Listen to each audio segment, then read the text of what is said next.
Thank you so much, Sister Carolyn, for those wonderful insights. And meditation is powerful. Meditation is powerful. Powerful. Those affirmations in the book Enlightenism are right on target.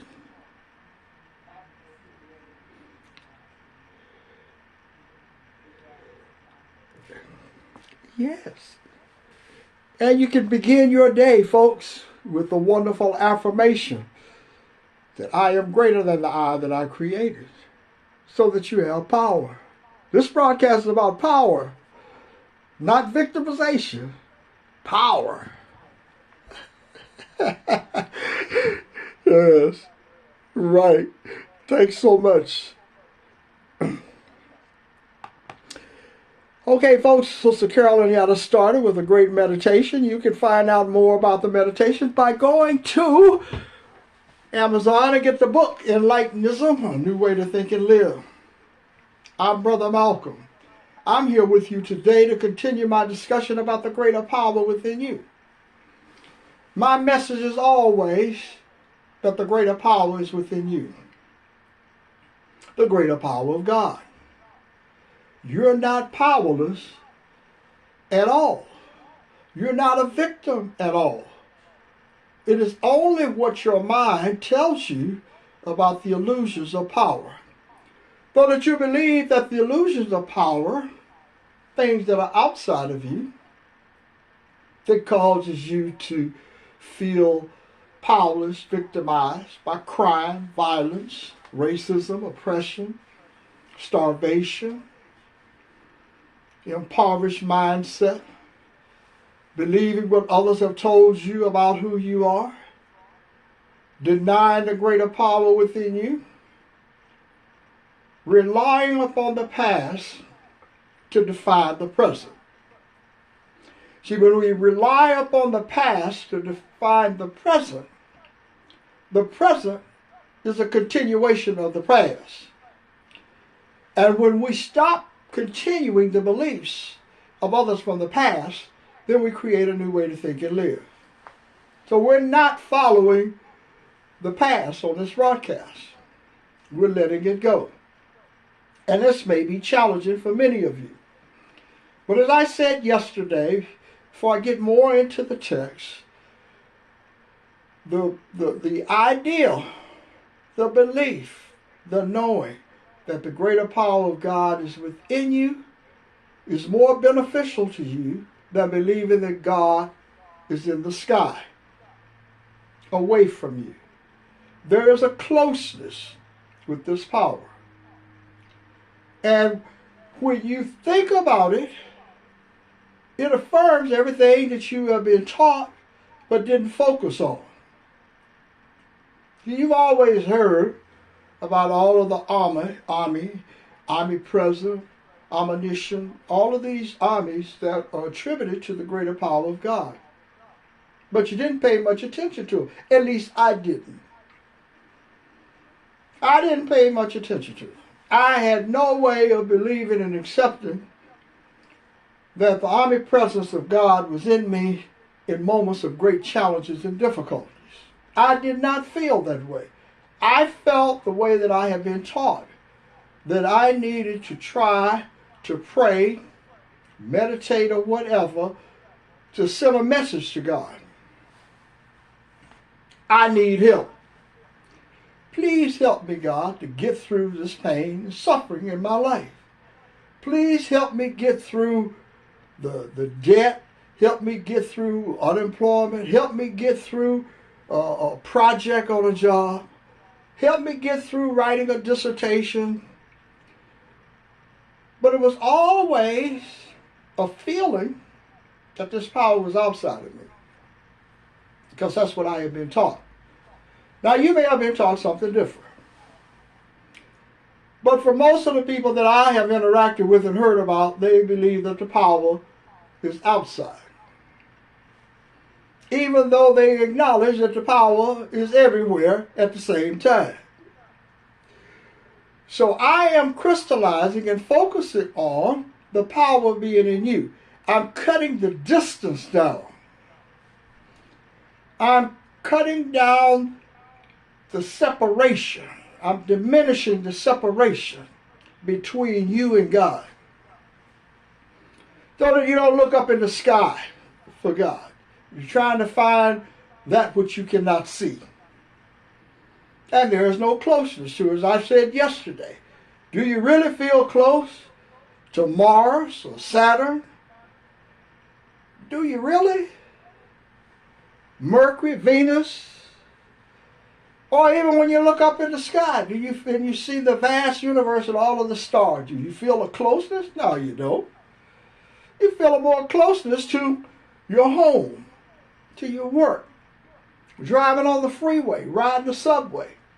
All of those things create a more closer identification with what's happening in your life. See, what's happening in your life determines what you think of yourself and what you think of the greater power of God in you. And when we understand and accept that you have this power in you, then there's a willingness to let go of the closed mind syndrome. Closed mind syndrome I talked about also on my last broadcast, of believing that you have a set of beliefs. And you got these beliefs when you were a child and they were passed on in your mind. Then they became you. So that you can say, I am a black man. I am a Catholic. I'm a Protestant. I'm Jewish.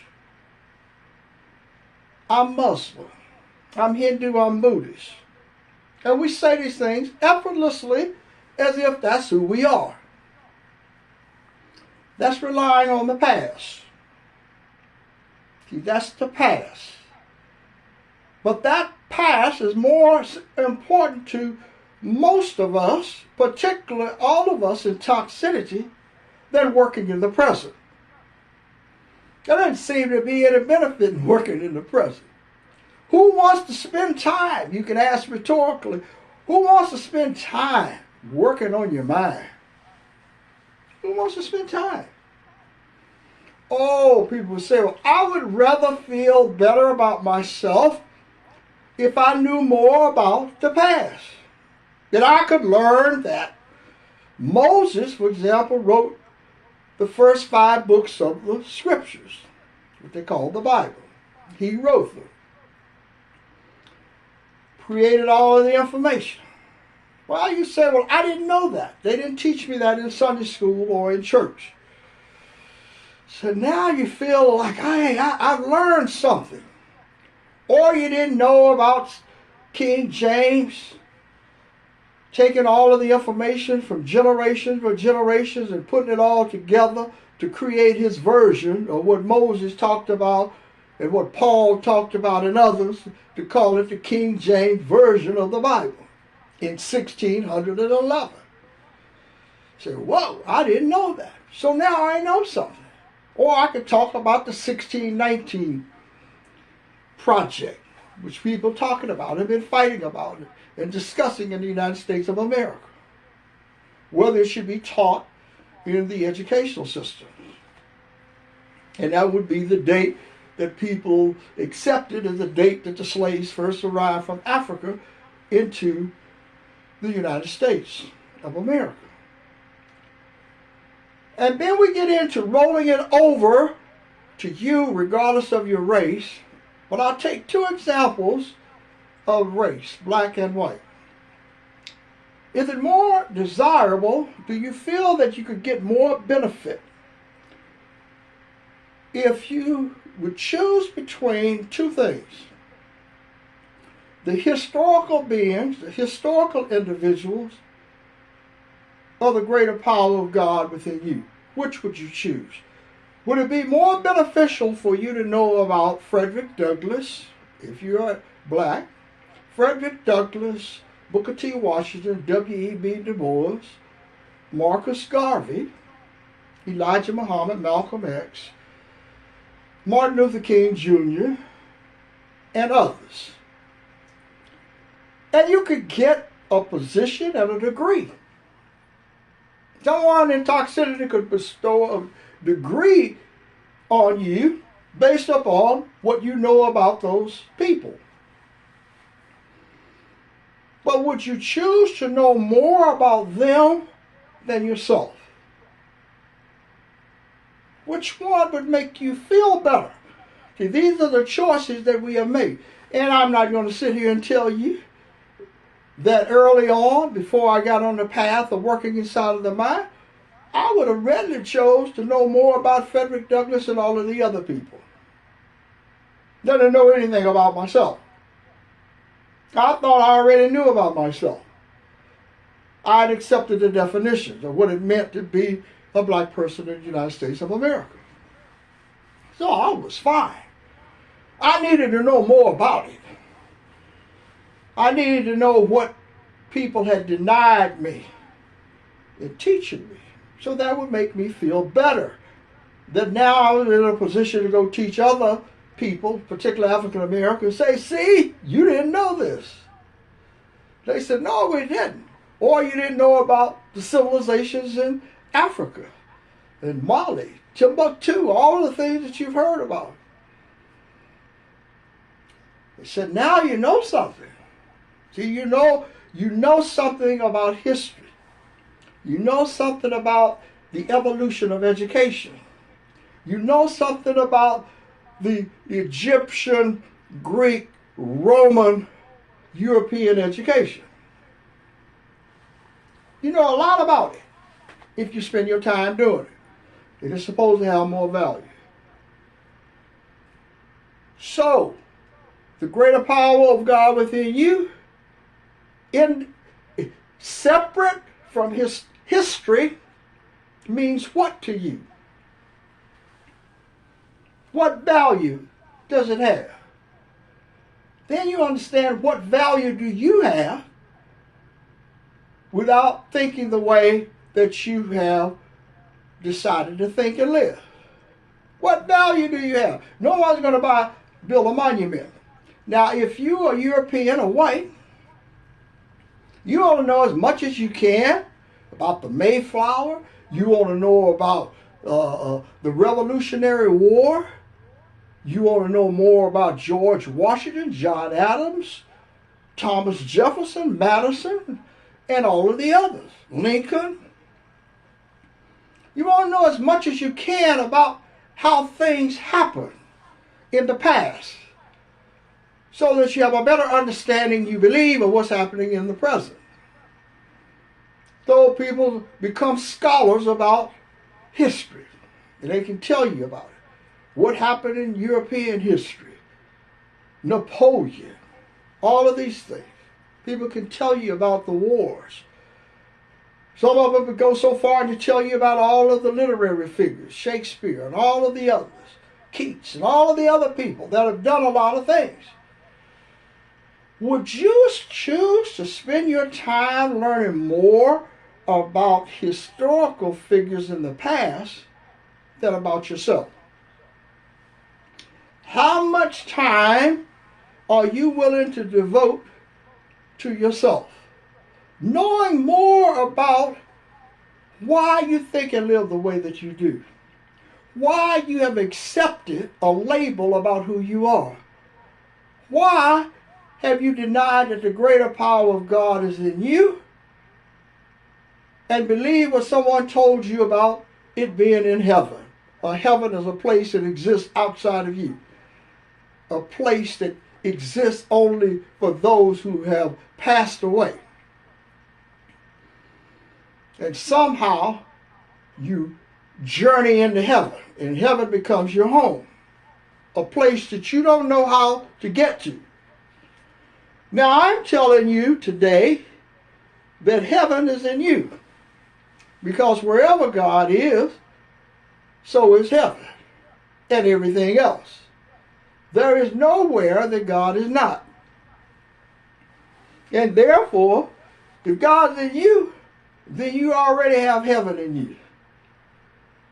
And if you begin to live your life affirming that you feel this way, then you take a little time out to add some what? Value to your life. Add some value to your life. Rather than adding value to someone else's life. so that you get to feel good about other people. So now you can read about the scriptures, the Bible. You can read about the Bhagavad Gita, Upanishads, the Vedas, Dead Sea Scrolls, all different types of things that you can read about. And it makes you feel good because you can now believe that you are interpreting the past and you're bringing it to the present. You don't need the past to discover the power in you because the power only exists in you in the present. And when you understand that you're in the present moment, why don't you have any value? Why does someone believe that they are powerless? Why can't we see this power in a homeless person, in a drug addict, in a convicted murderer, even in those that we say are racist, and those who are the victims of racism? We don't see this power in them. What we see is the past and what we have learned from what happened. And we believe that people will continue to live the way that they've always lived. And that probably may be true. But do you want to continue to live the way you've always lived? Take everybody else off the table so that everyone else continues to do everything that they've been doing all their lives, which you were a part of. Do you want to continue to do it and have the same results in your life? And to answer the question, you need an open mind. You cannot be so fixed where you cannot open your mind to inquire about what's in the mind and to accept another perspective about who you are and the greater power within you. Or you'll just be propagating a philosophy of victimization and victimization for all of the people. Because whether I use those examples about all of the people that you wanted to know more about, and I use just two races of people that were blacks and whites, and then you can understand you can understand why they're in so much pain. You can understand it because they don't know anything about themselves. They haven't been taught anything about themselves. And they trick themselves into believing that it has to stay this way. That you can't do anything about it because my parents taught me this. I learned this in school. I learned how to think and live a certain way, and therefore I have to accept it. It's just the way that it is. And some simplified, illusory statement like, you're born this way, it's like a deck of cards. You have to play the deck that you have. That's called toxicity. I'm talking about not having the deck of cards. Getting rid of the deck of cards so that you can play a different game, if you want to call it a game. I should say you can live a different lifestyle in the mind. You were not born to live this way. We are divinely created with powerful minds. And if I said to someone in Chicago, and I'm using Chicago to symbolize all of the cities and rural areas in the United States of America, what has more value to the people in Chicago? Studying about social work, getting ideas from Harvard, getting ideas from Yale, Stanford, and Cal Berkeley to solve the problems of crime, poverty, welfare, feelings of racism and despair. And you say, well, there's another way. Are you willing to invest in this concept that the greater power of God is within you? And many of the people, I'm sure, believe in God. Most of them. if you were born in the United States of America. Doesn't mean you practice a religion.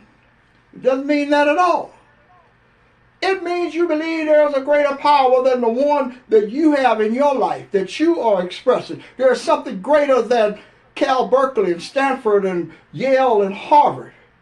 There's something greater. And you know believe that it's not in you. And I am saying to you, you are greater than the things that you believe are great in toxicity. Then the mind opens up to create a new way to think and live. So the people in Chicago then lets go of generational toxicity. Let go of the past thinkings. Let go of relying upon historical figures to pave the way for you to think and live. You can never know what happened in the past as it happened. You have to read about what somebody else taught you. We know about the deceptions in the society where I'm living in around the world. It's a lot of deception about what happened in the past. So forget the past. You're here now. And reading all of the books can only, at the best scenario, inspire you to become a participant in toxicity, believing that you can change things in toxicity. I leave you with this thought. I am greater than the I that I created. The consciousness of truth is in the world. You are greater than the person that you're currently aware of being. You do not need the past to determine the power you have in the future. Place a value on your life, and spend some time inquiring about how to change your life, how to acquire more power, greater power. And I say the greater power of God is in you. You say what? Thank you for listening. See you again soon. Have a great day.